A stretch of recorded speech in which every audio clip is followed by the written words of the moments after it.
കഴിഞ്ഞ world കപ്പുകളിൽ top പ്ലേയേഴ്സിന് അവരുടെ career തന്നെ മാറ്റിമറിച്ച വലിയ ഇഞ്ചുറികൾ ഏതൊക്കെയാണെന്ന് നമുക്കൊന്ന് നോക്കാം. അപ്പോൾ നമ്മളെല്ലാവരും കാത്തിരുന്ന ഫുട്ബോൾ വേൾഡ് കപ്പ് ഇതാ അടുത്ത് വരികയാണ്.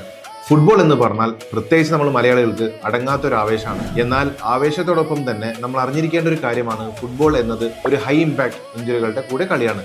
കഴിഞ്ഞ വേൾഡ് കപ്പുകളിൽ ടോപ്പ് പ്ലേയേഴ്സിന് അവരുടെ കരിയർ തന്നെ മാറ്റിമറിച്ച വലിയ ഇഞ്ചുറികൾ ഏതൊക്കെയാണെന്ന് നമുക്കൊന്ന് നോക്കാം. ആദ്യം 2014 ബ്രസീൽ വേൾഡ് കപ്പിലേക്ക് നമുക്കൊന്ന് പോകാം. അന്ന് നമ്മൾ കണ്ട ഏറ്റവും വലിയൊരു ഷോക്ക് നെയ്മറിന്റെ ഇഞ്ചുറി ആയിരുന്നു.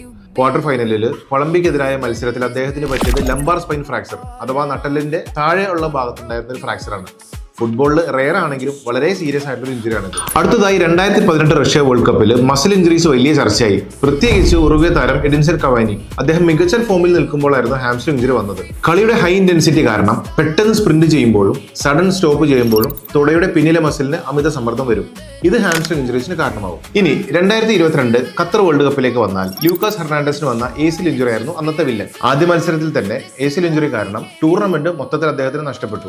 ACL ഇഞ്ചുറി എന്നത് അത്ലറ്റിനെ സംബന്ധിച്ചിടത്തോളം ഏറ്റവും ഭയപ്പെടുത്തുന്ന ഒരു ഇഞ്ചുറിയാണ്. മുട്ട് പെട്ടെന്ന് ട്വിസ്റ്റ് ചെയ്യുമ്പോഴോ തെറ്റായ ലാൻഡിംഗ് വരുമ്പോഴോ ആണ് സ്വതവേ ഈ ലിഗമെന്റ് ടയർ ആവുന്നത്. ഇത് വന്നാൽ സാധാരണഗതിയിൽ ഒരു 8 മുതൽ 9 മാസം വരെയാണ് റിക്കവറി പീരീഡ്. സോ ഇതല്ലാതെ കളിക്കളത്തിൽ നിങ്ങളുടെ ഫേവറേറ്റ് ആയിട്ട് ഫുട്ബോൾ പ്ലേയേഴ്സിന് ഉണ്ടായിട്ടില്ല മറ്റ് ഇഞ്ചുറീസ് ഏതൊക്കെയാണെന്ന് ഒന്ന് കമന്റ് ചെയ്തോളൂ.